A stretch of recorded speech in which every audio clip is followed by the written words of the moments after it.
Welcome back to the Deep Dive. Today, we're unpacking a crisis that has really just destabilized global politics overnight. It's a big one. A huge one.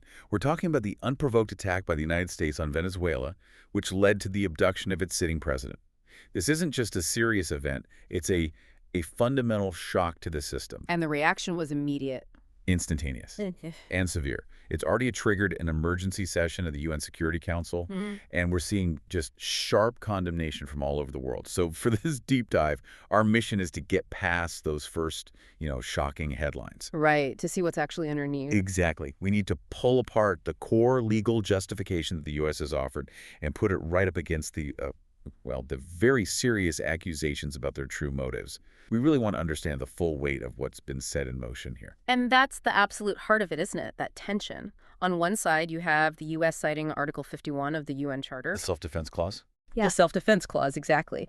But on the other side, Venezuela immediately fires back with a claim that it's just resource looting. And that's where the whole analysis has to start, right there, at that intersection. Okay, so let's start there with the official story.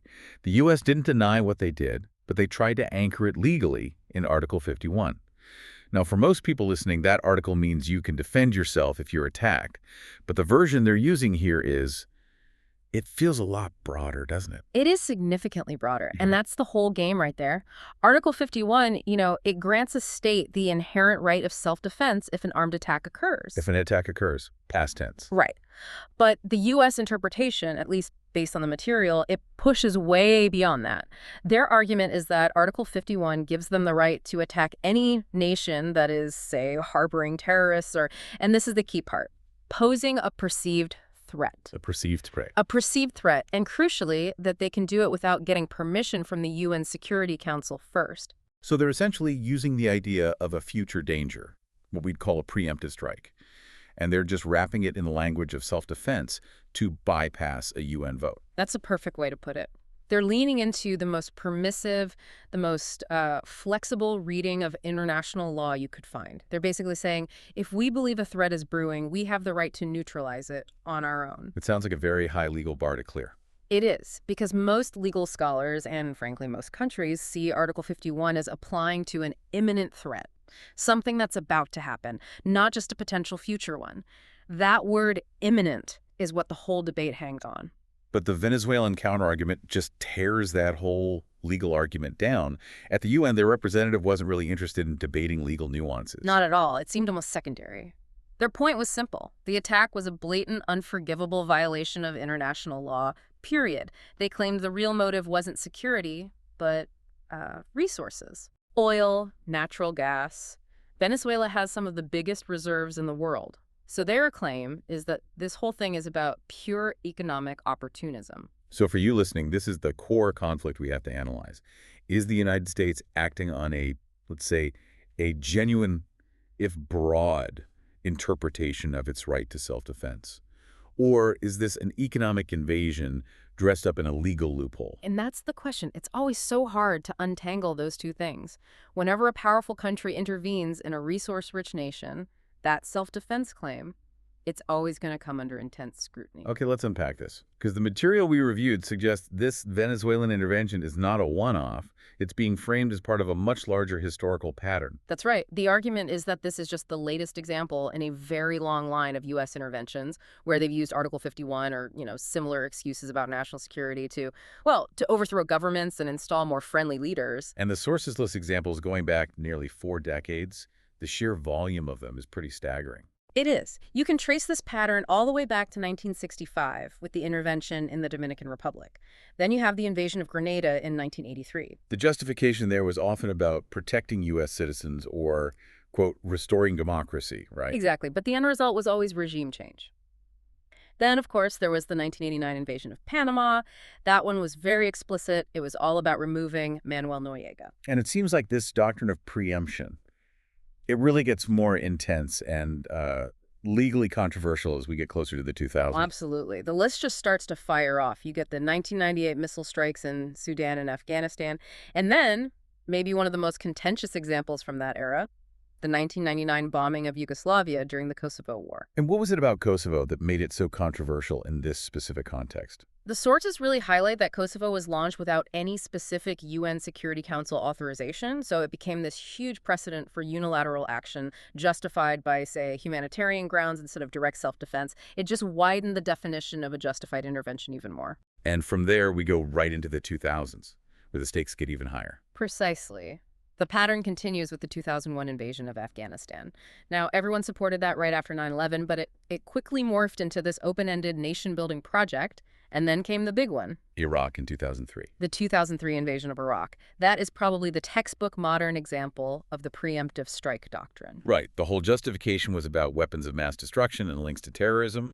Future threats that were sold as being so severe, they required immediate military action. And again, no UN Security Council consensus. The list in the source material then finishes up with the 2004 removal of President Aristide in Haiti. So when you see that list, Grenada, Panama, Kosovo, Iraq, it really does suggest that what happened in Venezuela wasn't some isolated decision. It feels more like they were just running a play from a very old, very consistent playbook. That is the conclusion you're pushed toward. It suggests that when regime change becomes the goal, the legal tool, it's this broad reading of Article 51 is always there, ready to be used. It points to a long-standing policy preference for acting alone over multilateralism. So that covers the external force. But the analysis then pivots inward, which here's where it gets really interesting. It asks, how could a country's defenses just collapse so quickly? And the documents are pretty clear on this. The external attack was, by all accounts, made possible by internal betrayal. It wasn't just a military operation. It was also a very targeted campaign of infiltration. And this wasn't decided on the fly. How did that infiltration actually work? Oh, not at all. The material suggests that U.S. Delta Force and other intelligence agencies were operating inside Venezuela for about a month and a half before the main attack. A month and a half. Yeah. So they weren't just prepping for a war. They were laying the groundwork for a swift decapitation strike. And the most effective part of that wasn't boots on the ground. It was corruption. Exactly. The most critical detail reported is that key, high-ranking Venezuelan military officials were allegedly bribed, paid off to simply stand down when the attack began.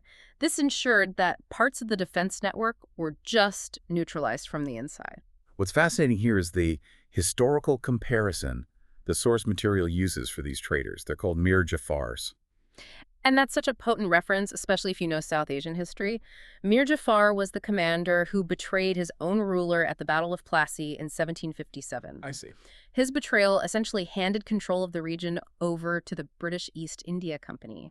It kicked off centuries of colonial rule. The name itself is now synonymous with the ultimate betrayal. So when analysts use that name, they're doing more than just calling them traitors. They're invoking this whole narrative where internal greed is the key that unlocks the door for a foreign power to take over. It connects the foreign intervention directly to the moral rot inside the country. It suggests the U.S. operation didn't succeed just because of military might, but because it found and exploited the pre-existing cracks in the system. And the sources even point to more recent examples of this pattern of internal compromise. They mention the political fall of Imran Khan in Pakistan, and even events back in 1971 in Bangladesh. It just goes to show that this kind of modern intervention, it isn't just military against military, it's a political warfare strategy. You find the weak links, you compromise them, and then you deploy them right at the critical moment. Okay, let's widen the lens back out to the global stage, because the consequences here are massive, and they go far beyond Venezuela. Let's talk about that geopolitical backlash. The reaction was immediate, and it was uncompromising. China and Russia both came out swinging, openly supporting Venezuela, and just forcefully condemning the U.S. action. It created this very stark, very clear geopolitical dividing line. And the analysis points to one specific and very severe risk that China brought up, the China-Taiwan parallel. This is where a crisis in Latin America suddenly becomes a global security threat. This might be the most profound consequence of the whole event. China's warning was explicit.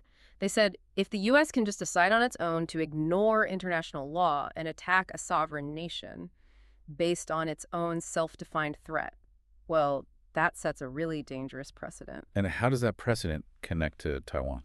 China's logic is this. If the U.S. now claims the right to use military force to neutralize a threat outside of a UN mandate, then that justification is, well, it's now available to everyone, including them. I see. And since China views Taiwan as its own territory, they're essentially arguing that this Venezuelan precedent could be used to justify their own use of military force to reintegrate Taiwan.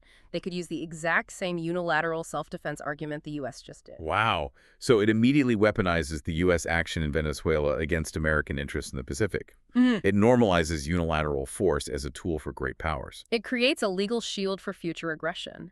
If the world's most powerful country picks and chooses when sovereignty matters, it basically devalues the whole concept for everyone else. The gravity of that seems to have been felt at the very top. The UN Secretary General didn't mince words. They called it a bad precedent. And in diplomacy, that phrase bad precedent carries a ton of weight. The UN's warning is that this one event threatens to fundamentally break the entire global order. The whole system we've had since World War II is based on respecting sovereignty and solving disputes multilaterally. When a major power just ignores those rules, it tells every other nation that international law is optional. So what does this all mean? We have this historical pattern of using self-defense for regime change. We have the strategy of internal betrayal with these Mir Jafar figures, and now this profound global instability from the Taiwan precedent. Based on the sources, this one action really does threaten the foundations of the global structure. And the material suggests we might feel the consequences regionally even sooner than globally. The conclusion points out that Donald Trump reportedly followed this up by threatening Colombia and Cuba. He declared them the next targets. Yeah. And that threat, it brings that UN warning about a bad precedent into very sharp focus. It suggests that Venezuela might not be a one-off, but just the start of a broader campaign. So the question it leaves you, the listener, with is, if the rules have been broken once, how many more times will they be broken? And, how quickly does the entire structure of international law just begin to unravel?